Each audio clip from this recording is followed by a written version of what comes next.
Foreign direct investments बाहर से जो इन्वेस्टमेंट्स आपके मुल्क के अंदर आते हैं किसी भी कंट्री के अंदर रिलेटिवली कि उसके पॉलिटिकल कंडीशंस क्या हैं, उसके इकोनॉमिक बैरियर्स क्या हैं, उसके ट्रेड बैरियर्स क्या हैं, क्या वो ट्रेड लिबरलाइजेशन है, ये सारी चीज़ें आपकी उस कंट्री की ट्रेड कंडीशंस के साथ साथ उस कंट्री को शो करती हैं कि what in fact is investments, non governmental organisations and multinational organisations actually किस रिजीम के अंदर चल रहे हैं।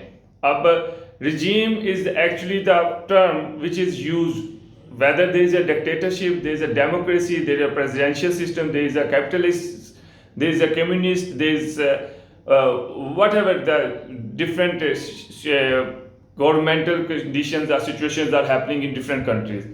तो उसके क्रॉस सेक्शनल पैनल्स के ऊपर जाके आप एनालिसिस करते हैं और उस क्रॉस सेक्शनल एनालिसिस के ऊपर आपको पता चल जाता है कि किसी भी कंट्री के अंदर इन्वेस्टमेंट्स का जो एक हाइपोथेसिस एनालिसिस है उसका पॉलिटिकल रिप्रेशन का क्या एक्चुअली फॉस्टर सिचुएशन है या कि दैट्स कन्वीनियंट और फ्लेक्सिबल टू एवरीवन।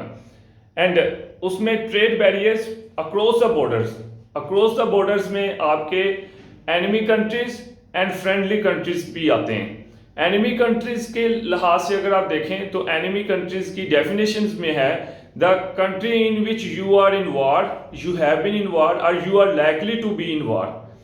सो अभी जो करंट सिचुएशन चल रही है किसी भी कंट्री की, तो उसमें आपकी फॉरेन डायरेक्ट इन्वेस्टमेंट्स ही इम्पैक्ट करती हैं उस कंट्री की जियोपॉलिटिकल सिचुएशंस पे, वहाँ के रहने वाले लोगों की लिबरलाइजेशन के ऊपर।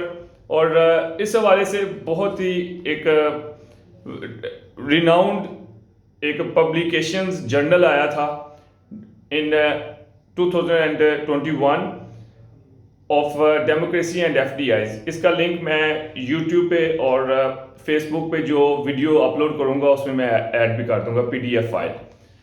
तो बहुत सारे दोस्तों को ये जो बात थी कि फॉरेन डायरेक्ट इन्वेस्टमेंट्स क्या होती हैं और किस तरह ये मेजर की जाती हैं, मेजर करने के हवाले से the organisation of economic cooperation and development OECD, organisation of economic cooperation and development के ऊपर मैंने कुछ देखा भी, बहुत सारे उसकी पब्लिकेशंस भी हैं।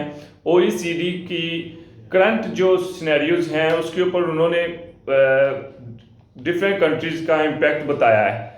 तो इकोनॉमिक बैरियर्स और इसका हवाले से क्या आपके जियोपॉलिटिकल सिचुएशन है और रिलीजियस सिचुएशन के हवाले से आपके इकोनॉमिक सेंसस क्या कहते हैं, और उन सेंसस के ऊपर आपके फॉरेनर्स को इंटरेस्ट है या वो ट्रस्ट करते हैं, वो रिलायबिलिटी उनकी है। ये सारी सिचुएशन OECD's के वेबसाइट के ऊपर भी आपको नज़र आ जाएंगे। तो ये डिफरेंट सिचुएशंस हैं। मैं एग्जांपल लूँगा Bangladesh have been actually suffering a lot and from the day one they are facing different challenges in their trade, but rightly if you compare with the last 20 or 30 years और इन 1972 to onward 2023 इस वक्त 1.5 billion US$ की within the last century जो इनकी highest foreign direct investments record की गई है वो आई है।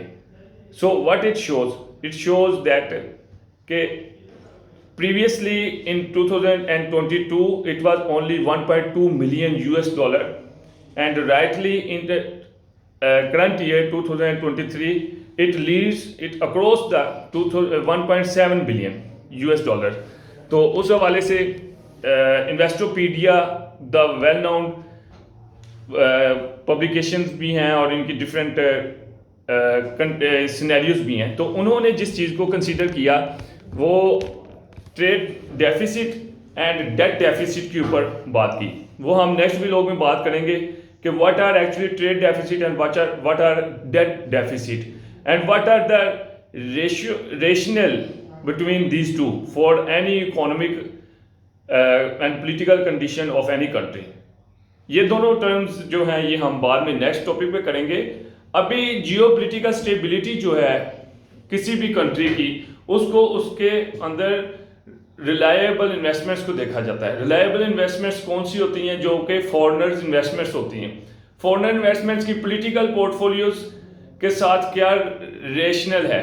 सो पॉलिटिकल पोर्टफोलियोज में आपके डिफरेंट कंट्रीज की डिफरेंट सोवरेनिटी एग्रीमेंट्स होते हैं, और उसमें आपको पता चल जाता है कि whether the countries are relying on your country and if they are relying on which basis. And अभी जो FDIs हैं वो आपके करंट सिनेरियो को बहुत इम्पेक्ट करेंगे।